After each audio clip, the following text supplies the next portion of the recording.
পড়ছিলাম আমার বোবা ফুল, কলমে তৃপ্তি ইহসান নওরা। পর্ব সংখ্যা 48। হসপিটাল থেকে আজ দ্রুত ফেরা হলো মেহেরাবের। শাওয়ার সেরে মীরাবের সাথে অনেকক্ষণ সময় কাটিয়ে বাচ্চাটা ঘুমিয়ে গেলে মায়রার কাছে গুছিয়ে দেয়। পরে দু ভাই বোন একত্রে ডিনার টেবিলে বসে। ভাইয়ের সাথে কন্ট্যাক্ট করা যাচ্ছে না অনেক দিন, তোর সাথে কথা হয়েছে? পানির গ্লাসে চুমুক দিয়ে জানতে চাইল মেহেরাব। মায়রার মুখখানা থমথমে হয়ে যায়। ভাত নাড়াচাড়া করতে করতে হাসার চেষ্টা করে বলল, খাওয়ার সময় ওর নাম নিয়ে মেজাজ খারাপ করিস না তো। ফুসরত আছে মহারাজের বউ বাচ্চাকে সময় দেওয়ার। রাজ্য সামলাতেই উনি সদা ব্যস্ত। সংসার গোল্লায় যাক। রেগে গেল শেষের দিকে। মেহেরাব অবাক হয়ে ঈষৎ সরু চোখে চেয়ে বলে, এমন রেগে যাচ্ছিস কেন? খেয়ে নে। খুব ভালো করে জানিস খাবার টেবিলে এত কথা পছন্দ নয় আমার। ভুল হয়ে গেছে মা, আমার ক্ষমা দে। এইটুকুই ছিল দুজনের কথোপকথন। এরপর মেহেরাব সেবার ঘরে চলে এলো। মাঝরাতে ঘুম ভেঙে যায় আকস্মাৎ। অনুভব হয় মনটা কু ডাকছে। কারণ অনিশ্চিত। রুম থেকে বেরিয়ে এলো। ড্রয়িং রুমে টিমটিমে ল্যাম্প লাইট জ্বলছে টেবিলে। মানে আপু এখনো জেগে। মেহেরাব ফোনে সময় দেখে। 3টা বাজতে মাত্র 7 মিনিট বেঁচে। বিশেষ কারণ ছাড়া মায়েরা এত রাত অবধি কখনো জাগে না। আপু আছিস? রুমের দরজা খোলা ছিল। নক করেও সারা শব্দ না পেয়ে সন্ধির চোখে আশেপাশে দেখে। না, ড্রয়িং রুমে সে নেই। ভাবলো রুমেই ঘুমিয়ে আছে। দৌড় আটকাতে ভুল করেছে। বুক ভরে চাপা শ্বাস ছেড়ে মেহেরাব হাত বাড়িয়ে দৌড় আটকাতে গেলে বেখেয়ালে বেডে নজর গেল। মীরাব ঘুমন্ত। পাশে মায়রা নেই। কোথায় সে? গুনগুন চাপা কান্নার আওয়াজ ভেসে এলো মনে হয় একবার। অচেতন মস্তিষ্ক তাকে ছাদের দিকে ইঙ্গিত দিল। মেহেরাব ধীরে হেঁটে যায় সিঁড়ি বেয়ে। অচিরেই বুকটা ধক করে উঠল যেন। মায়রা ছাদের মেঝেতে হাঁটু মুড়ে বসে। পিঠ দেখা যাচ্ছে শুধুই। তবু শরীরে কম্পনের তীব্রতা দেখে অনুমান করা যায় সে কাঁদছে। গোঙানির শব্দ কানে এসে লাগে। আপু ঠিক আছিস? কণ্ঠে ঈষৎ উৎকণ্ঠা। ধপ করে বোনের পাশেই বসলো। ভেজা আঁখি পল্লব তুলে মায়রার ঠোঁট কামড়ে আচমকা মেহেরাবের বুকে হামলে পড়ে হু হু করে ডুকরে ওঠে। আমি ঠিক নেই ভাই। ভেতরটা চূর্ণ বিচূর্ণ করে দেওয়া হয়েছে আমার। প্রতিনিয়ত মৃত্যু যন্ত্রণা অনুভব হচ্ছে। অবুঝ স্বরে ক্রন্দনরত গলায় সিঁড়ি পেরিয়ে দেয়াল ভিড়িয়ে বেডে ঘুমন্ত নিষ্পাপ মুখশ্রীতির ইশারা করে ফের বলল, যদি আমার কোলে মীরাব না থাকতো হয়তো এতক্ষণে সুইসাইড করে নিতাম। হাতের আজলায় বোনের বেদনাসিক্ত মুখ তুলল মেহেরাব। অস্থির হলো। বোনও ভাইকে পৃথিবীতে একা রাখিয়ে যাওয়ার চিন্তা মাথায় আনে না। কে দুঃখ দিয়েছে বল আমায়? এত বড় স্পর্ধা কে দেখিয়েছে? ঝরঝর করে অশ্রু গড়ায়, চোখ ভিজে। মায়েরা দুহাতে মুখ চেপে ধরল। কলিজাটায় যেন কেউ ক্ষুরধার ছুরি চালিয়েছে। বড্ড যন্ত্রণা হচ্ছে। জোসেফ ভাইয়া কি করেছে? মেয়েরা প্রশ্ন করল শীতল স্বরে। ও ঠকিয়েছে আমায়, ভীষণ বাজেভাবে। তুই জানিস ভাই, আমি ওর জীবনের প্রথম নারী, প্রথম ভালোবাসা ছিলাম না। ওর আরও স্ত্রী আছে। 2 নয় 3 নয়, 5 জন, আলাদা আলাদা দেশে। ওদের অনেকের সন্তান মীরাভের চেয়ে বড়। হোয়াট? চোখে অবিশ্বাস, কণ্ঠে কিঞ্চিত বিস্ময়। কি আবল তাবল বকছিস? আরো 5 জন স্ত্রী আছে মানে? আমিও প্রথমে বিশ্বাস করিনি, কিন্তু চোখের সামনে থাকা প্রমাণ কিভাবে উপেক্ষা করি বল? চোখ মুছে অনুভূতি শূন্য গলায় বলল মায়েরা। তবু বাধা ছিন্ন করে অশ্রু ঝরে আসে। নিশ্চুপ। তড়িঘড়ি করে ফোন চেপে কতক ভিডিও প্লে করে দিল। প্রতিটি ভিডিওতে জোসেফ আলাদা আলাদা নারীর সাথে টাইম স্পেন্ড করছে। ঠোঁটে সেই মন্ত্রমুগ্ধ হাসি, যেমনটা মায়েরার নিকটে এলে তার ঠোঁটে ফুটে ওঠে। মীরাবকে আদর দিতে গিয়ে উচ্ছ্বাসিত হয়। মেহেরাব দেখছিল বোনের বদলে জোসেফের অন্য নারীর সংস্পর্শে যাওয়া, তাদের সন্তানদের প্রতি প্রীতি। এটা ফেক ভিডিও নয়, সিসিটিভি ফুটেজ। ধীরে ধীরে মস্তিষ্কে অগ্নিৎপাত হচ্ছিল। এই চিটার এতদিন ধরে তার বোনের সাথে চিট করে এসেছে। দিনের পর দিন, মাসের পর মাস। তার সরলতার সুযোগ নিয়ে এত বাজেভাবে ঠকিয়ে দিল, ভেঙে দিল তার কোমল হৃদয়। কি করব আমি? এসব সহ্য করতে পারছি না আর। খুব কষ্ট হচ্ছে। চুল খামচে কেঁদে ওঠে উন্মুক্ত হয় মায়েরা। এত বড় ভুল কিভাবে করলাম? আমার কাছে তো আর কোনো অনুভূতি, কোনো ভালোবাসা বেঁচে নেই। সব ওর নামই উৎসর্গ করে দিয়েছিলাম। এর প্রতিদান এত জঘন্য হবে কখনো কল্পনাও করতে পারিনি। কাঁদিস না, অশ্রু সংযত করাপু।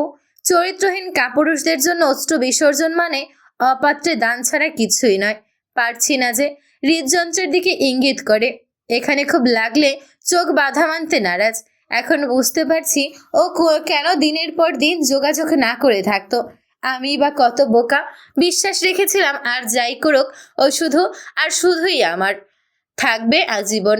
বিজনেসে বিজি বলে যোগাযোগ করার সময় বের করতে পারে না। রাস্কেল, ওকে আমি ছাড়বো না। আমার ব্রণের প্রতিটি চোখের পানির হিসেব সুদে আসলে ফেরত দেব। আই কিল হিম। মেহেরাব হাত মুষ্টিবদ্ধ করে কঠোর প্রতিজ্ঞাবদ্ধ হলো। রাগে কাঁপছিল প্রতিটি নিঃশ্বাসও। তার হাত চাপলো মায়েরা। ছাড়ো সব, ওর সাথে সকল যোগাযোগ অফ করে দিয়েছি। হয়তো কখনো দেশে ফিরবেই না। সেই মুখ আছে নাকি ওর? মেয়েরা প্রশ্ন করে হঠাৎ। 4 বছরের সংসারে যেখানে ওই ক্যারেক্টারলেসের আসল চরিত্র আজ করতে পারিসনি, হঠাৎ এসব কিভাবে জানতে পারলি? কান্না থামিয়ে মায়েরা স্বাভাবিক হওয়ার চেষ্টা করে। অন্যমনস্ক হয়ে বর্ণনা দিল, দুজন লোক এসেছিল কদিন আগে রাতের বেলা, তুই তখনও ফিরিসনি। লোকগুলো কালো পোশাকে আবৃত ছিল, মুখ দেখার কোনো উপায় নেই, মাথায় হেলমেট। দরজা খুলে দিতেই হুট করে ভেতরে চলে এলো। মাথায় গান ধরে চুপ থাকতে বলো। ভয় পেয়ে আমি চুপ হয়ে যাই। এরপর একজন ল্যাপটপ বের করে ভিডিওগুলো একে একে প্লে করে দেখালো। আমি তখনও বিশ্বাস করিনি। কিন্তু কিন্তু ওরা জোসেফকে কল দিতে বলল। আমি দিলাম। যেভাবে প্রশ্ন করতে বললো সেভাবে করতে করতে একসময় সে নিজেও স্বীকার করে নিল এসব সত্যি। লোকগুলো কে ছিল জানি না, বাইকে করে এসেছে। আমি পিছু নিয়েছিলাম, কিন্তু এত স্পিডে বাইক রাইড করছিল যে চোখের পলকে উধাও হয়ে গেল। ওরা আরও দেখিয়েছে জোসেফ কেবল একজন সফল বিজনেসম্যান নয়, সাথে অনেক অবৈধ কাজে জড়িত। নারী পাচার, ড্রাগস স্মাগলিং, আরো কত কি। ঘেন্নায় নাক কুচকে নিল। ছি, সহানুভূতি হচ্ছে এখন আমার নিজের প্রতি। আমি মন প্রাণ উজাড় করে কাকে ভালোবাসলাম, যে আদৌ সেই ভালোবাসার যোগ্যই ছিল না। আমাকে আগে জানাসনি কেন এসব? মলিন হাসে মায়েরা। নিজের পছন্দের মানুষকে আপন করে পাওয়ার রাস্তায় তুই কত এক্সাইটেড। আমি কিভাবে সেই খুশিতে বিঘ্ন ঘটাই? অতটাও খারাপ বোন হতে চাইনি, কিন্তু আজ পারলাম না। তোকে মুখ ফুটে না বলতে পারার কষ্টগুলো দ্বিগুণ হচ্ছিল। ঝিম ঝিম আওয়াজটা ভেবে তোর হৃদয়ে বাজছে ফুল। শুনতে ইন্টারেস্টিং। হিমশীতল কণ্ঠের আবেশমাখা সেই বাক্যটি এখনো কানের গোড়ায় সেকেন্ডে সেকেন্ডে বাজছে সুখের। রাত 3টে পেরিয়েছে, অথচ চোখে ঘুম নেই। এটা অবশ্য নতুন কিছু নয়। কতবার যে আমার নির্ঘুম কেটেছে তার ইয়াত্তা নেই। শেষে কখন শান্তিতে চোখ বুজেছিল তারও হিসেব নেই। বুকের বাঁ পাশে হাত রাখে। এখনো বাজছে বোধহয়। ঝিম ঝিম ঝিম। সুখ তখন প্রতিবাদ অবশ্যই করেছিল। আশফিয়ান বর্ণের ভাবনা মিথ্যে দাবি করে দেখিয়ে দিয়েছিল পুরুষটির বক্ষস্থলে ইশারা করে। আওয়াজটা এখান থেকে বেরোচ্ছে। বর্ণ ভ্রুকুটি করে তাকিয়েছিল সেদিক। সত্যি হৃদয় কাঁপছিল তখন। একেই কি তবে হৃদস্পন্দন বলে? প্রিয়দের সান্নিধ্য পেলে হৃদয় এমনই ছটফট করে। বর্ণ শুনেছিল কোথাও একটা। সুখের বুকের ভেতর থেকে দীর্ঘশ্বাস বেরিয়ে আসে। রেলিংয়ে হাত রেখে দূর আকাশে নজর স্থাপন করে। ছাদের প্রান্তে দাঁড়িয়ে সে এক প্রান্তে, পাশে কেউ নেই। হাত দুটো চোখের সামনে মেলে ধরে। কবজিতে সরু দুটো চুড়ি আটকে, বেশ সুন্দর ডিজাইন করা, ঝিকমিক ডায়মন্ড পাথর খচিত। হাতেও বেশ মানিয়েছে, যেন তার জন্যই তৈরি করা হয়েছে খুব যত্নে। বর্ণ জোরপূর্বক সবটুকু অধিকার খাটিয়ে পরিয়ে দিয়েছিল তখন। এও বলেছে, যদি খোলার চেষ্টা করেছিস তবে এই হাত দুটো আর আস্ত থাকবে না ফুল। God promise. কত বড় ক্রিমিনাল! হুমকি দেয় তাকে। আদেশ হোক বা হুমকি, শেষবারের মতো বরদাস্ত করছে সুখ। চুরি জোড়া প্রথম তোহফা দেখে চকচকে চোখে জানতে চেয়েছিল কোথা থেকে পেল এমন আকর্ষণীয় ডায়মন্ড চুড়ি। তখন তার জবাব ছিল বিয়ে উপলক্ষে বর্ণ ভাইয়ের দেয়া গিফট। এরপর যে জানতে চেয়েছে সবাইকে একই উত্তর দিয়েছে। বর্ণর কানেও পৌঁছেছে কথাটি। সারাবেলা দুজনের মুখোমুখি হয়নি। বিকেলের দিকে গার্ডেনে যাওয়ার পথে মানুষটির পাশ কাটিয়ে হেঁটে চলার সময় কানে কানে বলেছে, বোকা বোকা ফ্লাওয়ার কুইন, বিয়ের আসল গিফট তোলা আছে, সঠিক সময়ে সারপ্রাইজ দেব। এটা আপাতত বিয়েতে হ্যাঁ বলার গিফট ধরে নে। বলার সময় ধূর্ত চোখ জোড়া কেমন একটা ইশারা দিচ্ছিল। সুখ বুঝলো না এর অর্থ। ও হ্যাঁ, মেহেরাবের পক্ষ থেকে দেওয়া স্বর্ণের বালাটিও তখন ফিরিয়ে দিয়েছে বর্ণ, এবং শান্ত গলায় বলেছে, এই চুড়ি যেমন তোর হাতে নট ফিট, তেমনি চুড়ির মালিকও তোর জন্য উপযুক্ত নয়। Mind it. সারাদিনের এসব ক্ষুদ্র ক্ষুদ্র ঘটনা বলে মস্তিষ্কে এখনো হানা দিচ্ছে সুখের।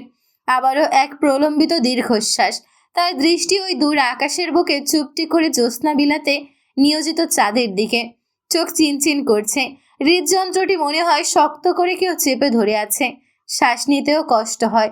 হঠাৎ চোখের কোটর থেকে টুপটাপ অশ্রু গড়িয়ে পড়ে। সুখ থামানোর চেষ্টা করে না তাদের, নীরবে ঝরতে দিল অঝরে। কাঁদলে হালকা লাগে, হৃদয়ে চাপা যন্ত্রণাদের কিছুটা লাঘব হয়। এই অশ্রু কি আমার জন্য? তোর এই শখের পুরুষকে ছেড়ে অন্য কারো হওয়ার কল্পনা করেই অবাধে গড়াচ্ছে। সুখ চকিত হয়। চোখের সামনে রুমাল ধরে কেউ বলল বাক্যটা। না দেখেও কণ্ঠের অধিকারী মানুষটিকে চোখ বুজে চিনে নেওয়া যায়। রুমাল সে নিল না, ডান হাতের পিঠে চোখ মুছে আস্তে করে পাশে ঘাড় ফিরিয়ে ঠোঁট নাড়ল।